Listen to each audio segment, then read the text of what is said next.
semua campurkan. Okey. Baik. Jadi sekarang kita masuk sesi yang kedua pula. Fokusnya berbeza pula. Apakah fokusnya? Cuba lihat. Fokusnya ialah istilah dalam, nyata dan dalam ketara. Jadi apakah yang dimaksudkan sebagai dalam nyata? Apakah yang dimaksudkan sebagai dalam ketara? Jadi objektif pembelajaran kali ini ialah melukis Raja Sinar. Pelajar-pelajar, pastikan kamu tahu melukis Raja Sinar selepas sesi perbincangan ini. Sebab soalan ini muncul berulang kali di dalam bahagian subjektif kertas 2. Sama ada di bahagian A, struktur ataupun dalam bahagian esei B. Okey? Jadi pastikan kamu tahu lukis Raja Sinar ya. Kita panggil gambar Raja itu sebagai Raja Sinar sebab dia melibatkan lintasan sinar cahaya. Okey, baik. Jadi kriteria kejayaan anda ya ialah melukis Raja Sinar untuk menunjukkan idea dalam, nyata dan ketara. Baik, cuba kita pertimbangkan situasi ini. Baik, kita ada udara, kita ada air. Ini ialah sempadan di antara udara dengan air, ya, dan ataupun permukaan air lah, permukaan air. Ada satu objek yang berada di dalam air, manakala pemerhati berada di udara.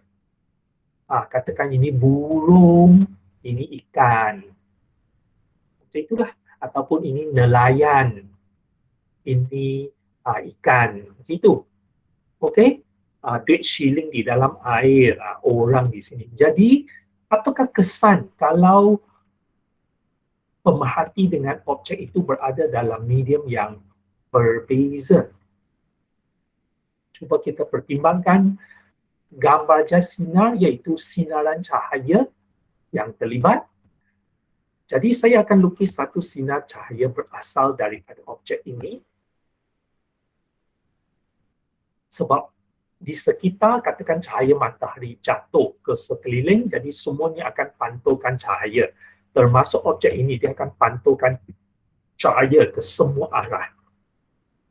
Jadi saya pilih satu di kanan dan satu di kiri. Okey, satu di kanan, satu di kiri. Okay. Ya. Dan kita tahu bahawa di mana sahaja sinar cahaya itu jatuh pada permukaan, maka kita boleh lukiskan garis normal. Kemudian sampai di udara, apakah yang akan terjadi? Adakah sinar cahaya akan lebih dekat kepada normal? Saya cuba pilih warna lain. Lebih dekat kepada normal. Ataupun adakah dia akan kekal dalam arah yang sama? Ataupun adakah dia akan lebih jauh daripada normal? Jadi pelajar-pelajar cuba buat pilihan. 1, lebih dekat normal. 2, kekal arah asal. 3, lebih jauh daripada normal. Normal ialah garis ini. Jadi pada pandangan anda, yang mana merupakan pilihan yang betul? 1, 2 atau 3? Okey, bagus. Sehong, Lei Guan, Yu Ding, Madlina, Cheng En, Vincent, Kasih, Hidayah, Sini, Yen Lin, Beiping, Ai Xin, Perlisa, Untong, Ming Jun, Yang, Alia, Kayang, Ming Ki, Yong Hao, Sofia. Alia tadi ada. Alia macam tadi saya nampak. Alia, Nabila macam lama tak ada. Alia, Nabila, Adlina ada. Okey, jadi saya cek sekejap ya. Alia Nabila ada, Alia Hadira ada. Sudah 2-3 kali sakit ke jatuh sakit dia? Okey, jadi kita lihat di sini bahawa kita lihat di sini bahawa 3 ialah pilihan yang betul. Jadi apakah hujah bagi anda memilih sinaran yang ketiga? Kalau soalan ini muncul dalam esei, bagaimana kamu menyokong jawapan anda bahawa dia mesti yang ketiga? Sebabnya ialah cahaya ialah udara ialah medium yang ketumpatan optik lebih rendah. Ketumpatan optik lebih rendah kalau berbanding dengan air. Kalau berbanding dengan air, cahaya ketumpatan optik lebih rendah. Jadi akibat daripada itu, ya, jadi bila dia memasuki bila cahaya memasuki udara daripada air, sinar cahaya dibengkokkan lebih jauh daripada normal. Kamu mesti pandai buat argument macam itu. Ya, sebab udara ketumpatan optik lebih rendah. Maka kita pilihlah ya pilihan yang ketiga. Ini pilihan yang ketiga. Ini.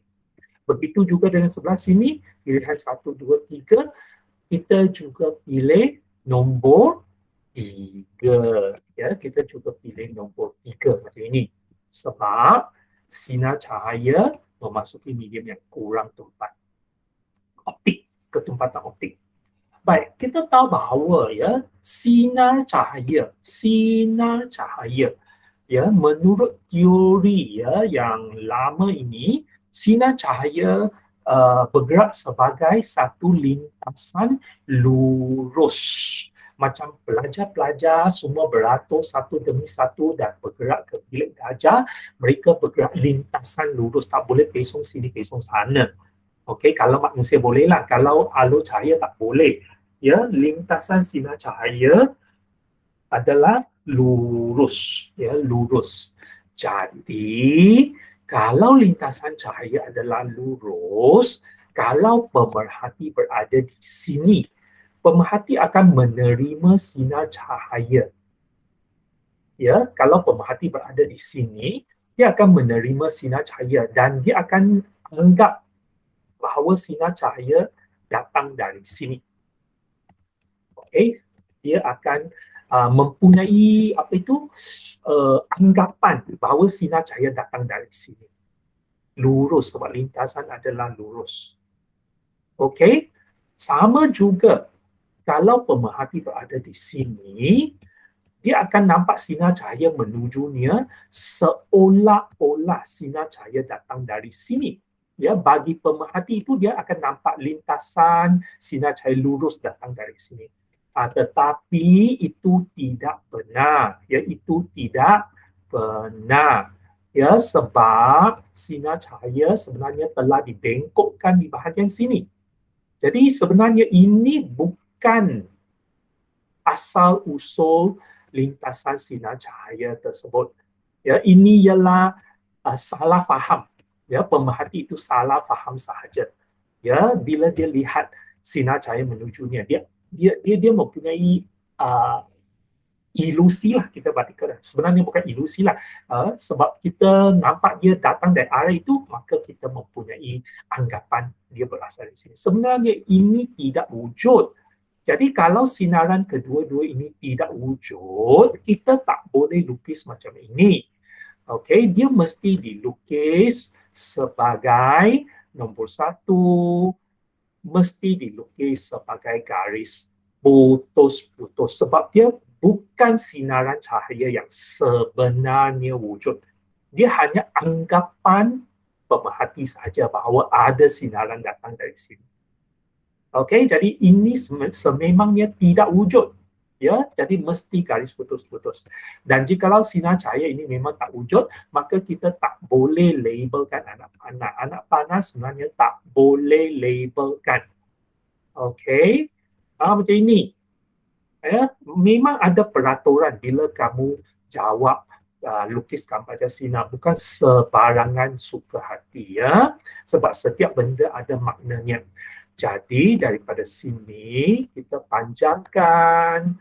Okay, kita panjangkan dengan pembaris ya, bukan dengan freehand sesuka hati ya. Dan kita dapati bahawa sinar cahaya itu yang pada asalnya berasal, yang pada sebenarnya berasal dari sini, sinar cahaya yang sebenarnya berasal dari sini, tetapi pemerhati mendapat gambaran bahawa sinar cahaya berasal dari sini. Jadi titik inilah yang menjadi fokus kita, iaitu kita katakan bahawa ini sebenarnya ialah image yang kita nampak. Ya, apa yang kita nampak itu bukan objek yang sebenar, tetapi image-nya sahaja.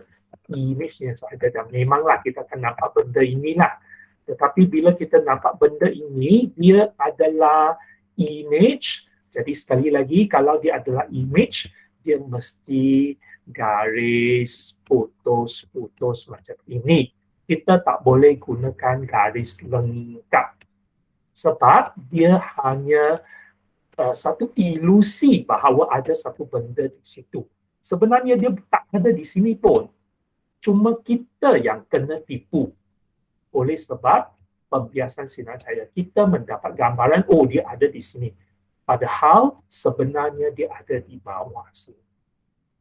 Okey, jadi apa yang kita nampak ialah image sahaja, bukan objek yang sebenar. Jadi bila kamu tengok ikan di dalam akuarium, kamu nampak image-nya sahaja, bukan ikan itu sebenar.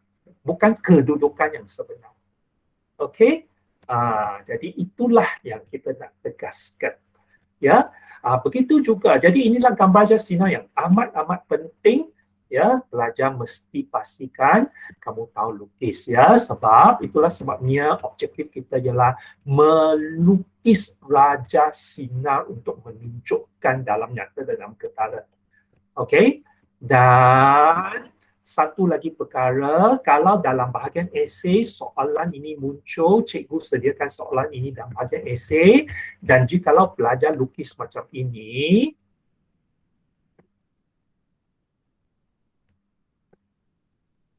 pelajar lukis macam ini, saya akan beri kosong markah.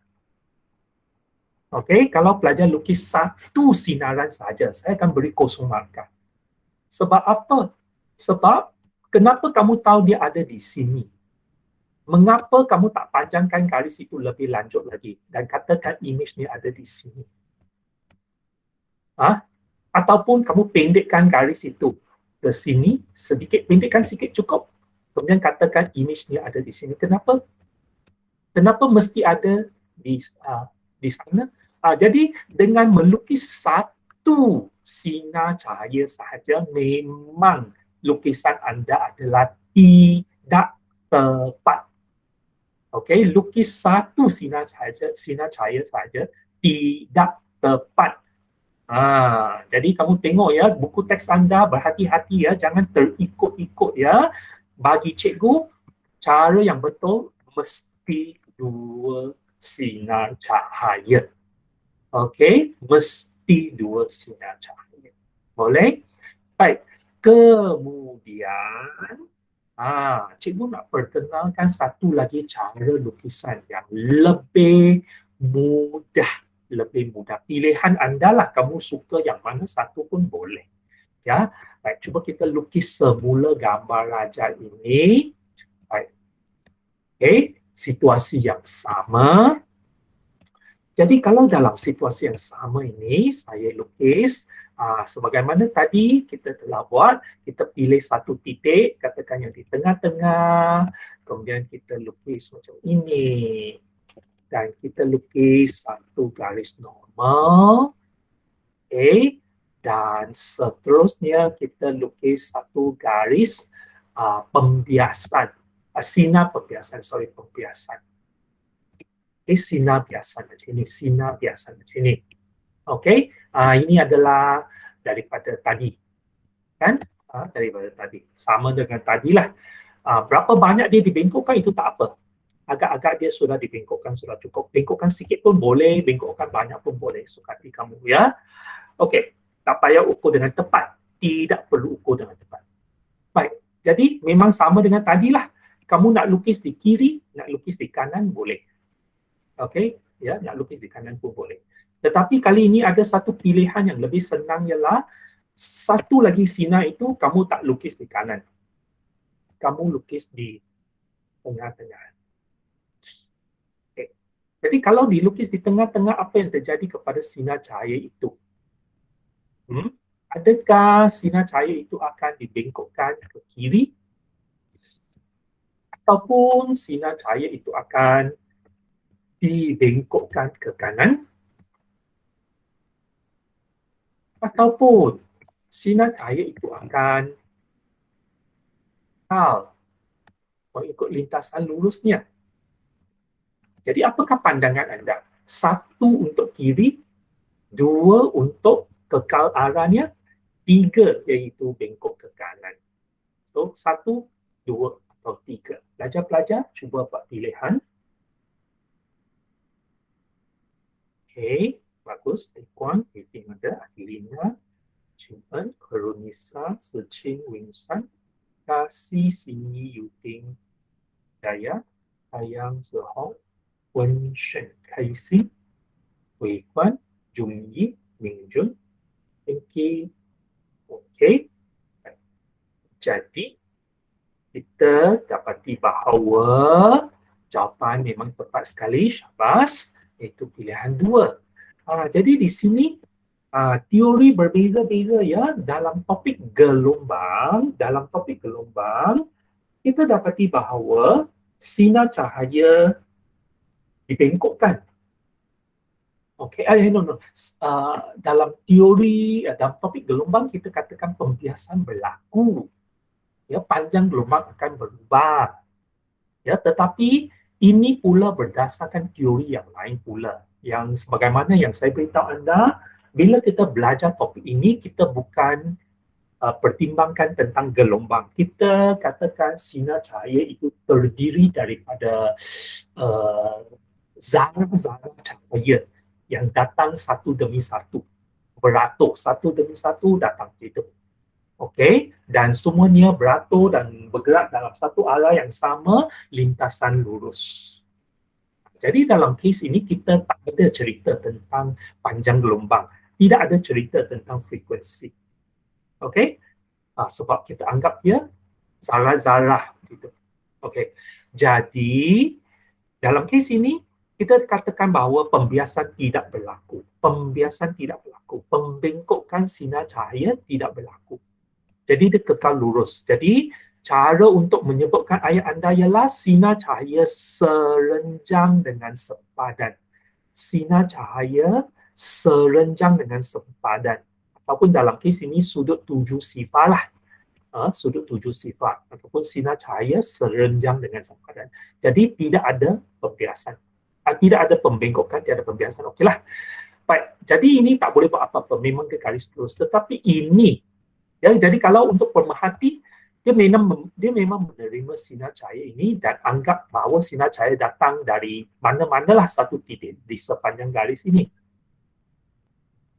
Tetapi bagi pemerhati yang ada di sini pula, pemerhati yang ada di sini pula, jadi sinar cahaya seolah-olah datang dari sini, dari belakang. Itu. Okey. Jadi, macam tadi saya sebutkan bahawa ini kita tak boleh lukis macam ini. Kita mesti pastikan bahawa dia adalah garis putus-putus dan dia, sebab dia memang tak wujud. Dia memang tak wujud dan tidak perlu ada anak panah. Okey? Jadi di sinilah seolah-olah image objek itu diperhatikan. Seolah-olah ya. Ini ialah tempat di mana kita perhatikan. Jadi sekali lagi garis putus-putus. Sebab dia hanya diperhatikan di situ sahaja. Bukannya sebenarnya di situ. Bukan sebenarnya di situ. Diperhatikan di situ sahaja. Jadi inilah kehidupan image. Okey, kedudukan image. Ya. Jadi lukisan ini dengan lukisan ini adalah sama. Ya, kamu boleh pilih yang ini ataupun pilih yang ini. Yang mana kamu rasa lebih sukalah. Kamu suka yang mana satu, kamu lukislah. Ya, ataupun kadang-kadang bergantung kepada soalan juga.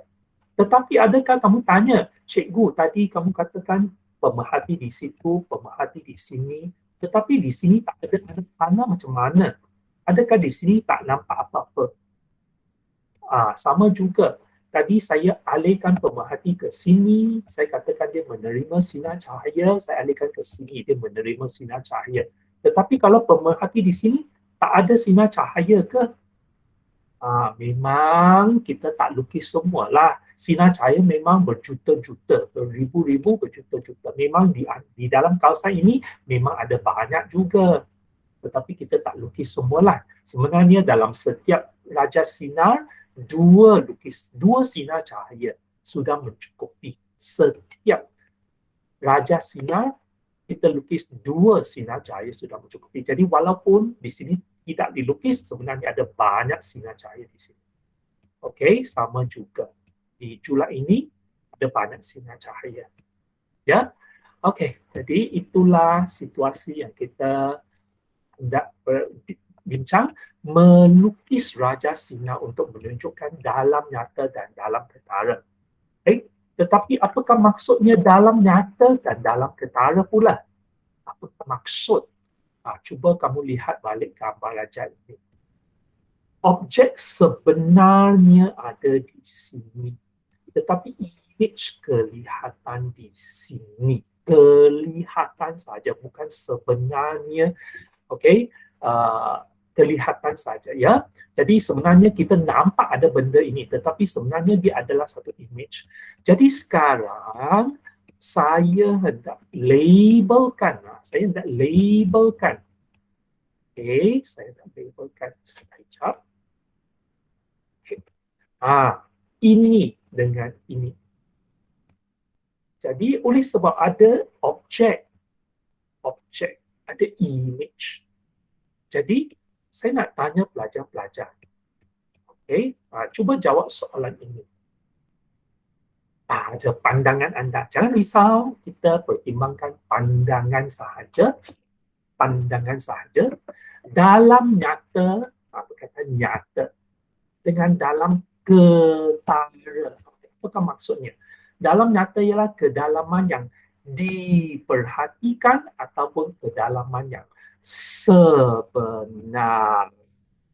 Manakala ini pula ialah ketara ialah kedalaman yang diperhatikan ataupun yang sebenar. Okey, cuba pelajar typekan jawapan untuk dua yang ini, dua soalan ini, baris pertama, satu atau dua.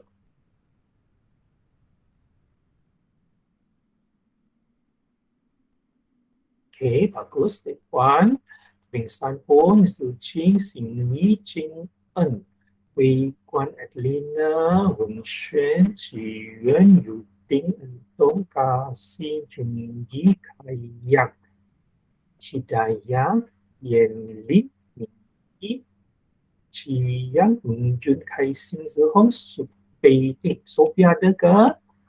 Okey, jadi di sini dalam yang sebenar, kedalaman yang sebenar, nyata, real. Nyata dalam bahasa Inggeris ialah real. Real bermaksud yang betul-betul ada. Ya, macam kita katakan sinar cahaya ini sinar cahaya yang nyata, yang betul-betul ada. Okey? Jadi yang diperhatikan saja itu ialah ketara yang diperhatikan saja, bukan yang sebenar. Ya, jadi kedalaman nyata ialah yang sebenar, iaitu jarak objek dari sempadan antara dua medium. Okey, manakala yang ketara itu ialah jarak image dari sempadan antara dua medium. Jadi dalam kes ini kita dapati bahawa yang dikatakan sebagai dalam ketara itu, yang sebenar itu, saya gunakan huruf H besar, ialah jarak objek dari permukaan air itu. Manakala yang diperhatikan ialah image itu. Yang kita nampak ialah image itu sebenarnya. Iaitu yang ketara saja. Yang diperhatikan saja. Apparent dalam bahasa Inggeris ialah apparent. Ya, yang kita nampak saja. Jadi dalam nyata dibahagi dengan dalam ketara. Okey? Jadi daripada sini ada tak hubungannya? Apakah hubungannya? Jadi pemerhati di udara. Pelajar cuba jawab soalan ini. Pemerhati di udara, objek di dalam air. Kita telah pertimbangkan kes ini. Pemerhati di udara, objek di dalam air. Apakah kesimpulan anda? Pemerhati di udara, objek di dalam air. Objek kelihatan lebih apa? Lebih dekat ataupun lebih jauh dari permukaan air. Lebih dekat ataupun lebih jauh dari permukaan air. Cuba pelajar jawab.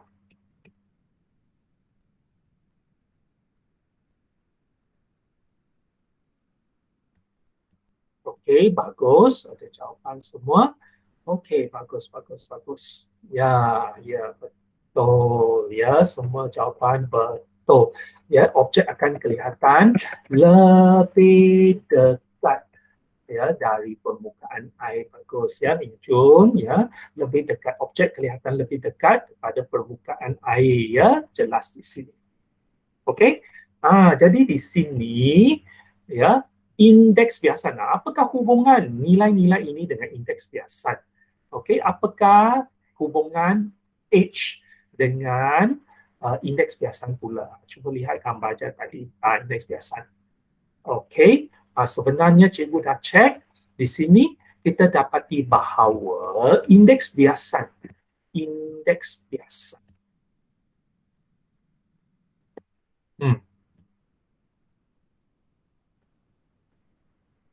biasan kita sudah belajar sebelum ini ialah indeks biasan sama dengan apa?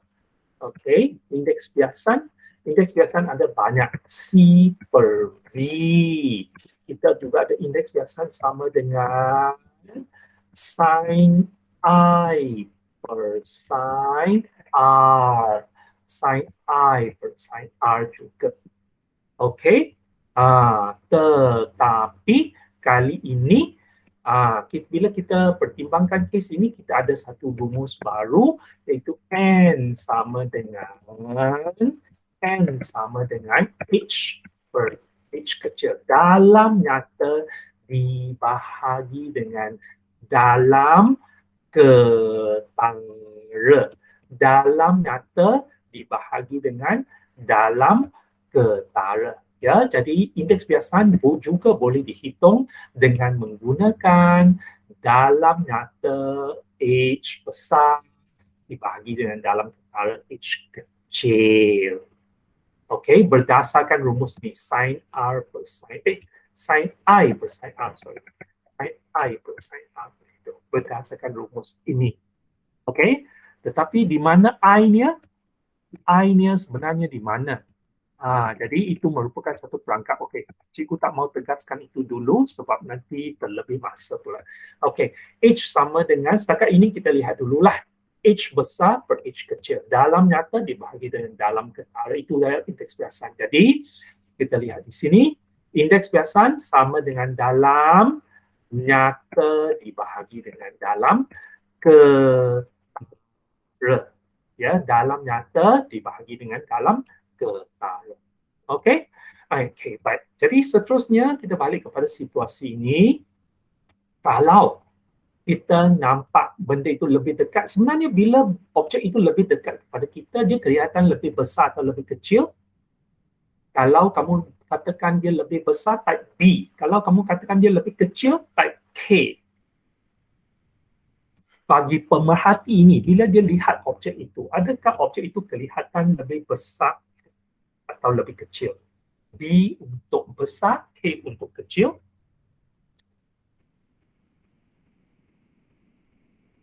Okay, Sophia, Yuting, Minky, Ziqing, Kasi, Athena, Yonghao, Qin En, Wenxuan, Xin y khai yang ringsan, wikuan, junyi, mingjun. Ya, jadi entong. Ya, betul semua ya. Jadi bila image kelihatan lebih dekat kepada kita, dia kelihatan lebih besar. Okey, jadi sebagai tambahan, ini sebagai tambahan, ya, kita juga lihat ada pemerhati di dalam air melihat objek di udara. Macam mana pula kalau kamu sedang berenang, seekor ikan sedang berenang dan seekor burung berada di atas sini.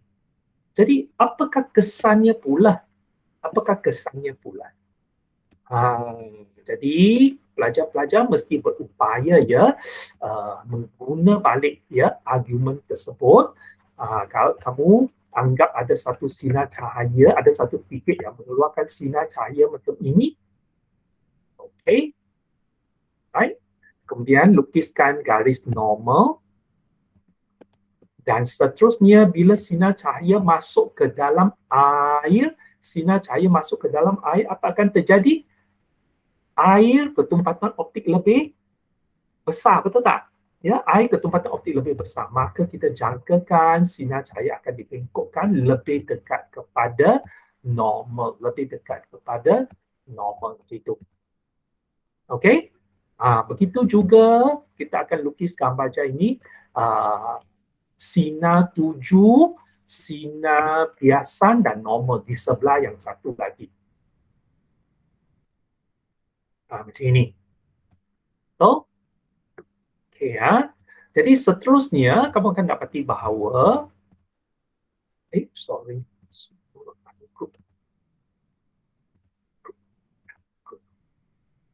Okey, sekejap ya. Macam itu. Jadi sinar cahaya dari udara, daripada objek itu di udara bila masuk ke dalam air, pemerhati di sini sinar cahaya dibengkokkan lebih dekat kepada normal. Tetapi bagi pemerhati, kita sentiasa mempunyai tanggapan bahawa sinar cahaya bergerak lurus. Okey, sinar cahaya bergerak lurus. Jadi, bagi pemerhati, sinar cahaya seolah-olah datang dari belakang sini. Okey, sinar cahaya seolah-olah datang dari belakang sini. Dan sekali lagi, seolah-olah sahaja, bukan yang sebenar. Jadi, garis putus-putus, tidak perlu ada anak-anak itu. Jadi bagi pemerhati yang ada di dalam air, ya, objek yang ada di udara itu kelihatan bukan di tempat asalnya tetapi di sini. Jadi lihat kesannya, perbezaannya dengan tadi. Okey? Ya. Ini kemudian okey tu. Jadi bagi objek yang sebenarnya ada di sini, image-nya kelihatan di sini. Tetapi bagi pemerhati, jangan salah faham ya, jangan tamak sangat ya.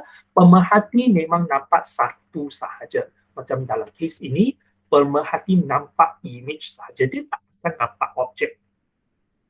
Pemerhati nampak image sahaja, dia tak nampak objek. Misalnya kamu tengok akuarium, kalau akuarium seekor ikan, kamu nampak satu ekor saja. Kamu nampak image ikan itu saja. Kamu tak nampak. Sama juga dengan kes yang ini, walaupun objek di sini, dia tak nampak objek ini. Dia nampak image-nya sahaja. Okey? Jadi image kelihatan lebih jauh pula. Boleh? Jadi itulah yang kita nak tegaskan, melukis wajah sinar untuk menunjukkan dalam nyata dan dalam keadaan. Ya, pelajar-pelajar. Okey, ada tak apa-apa pertanyaan?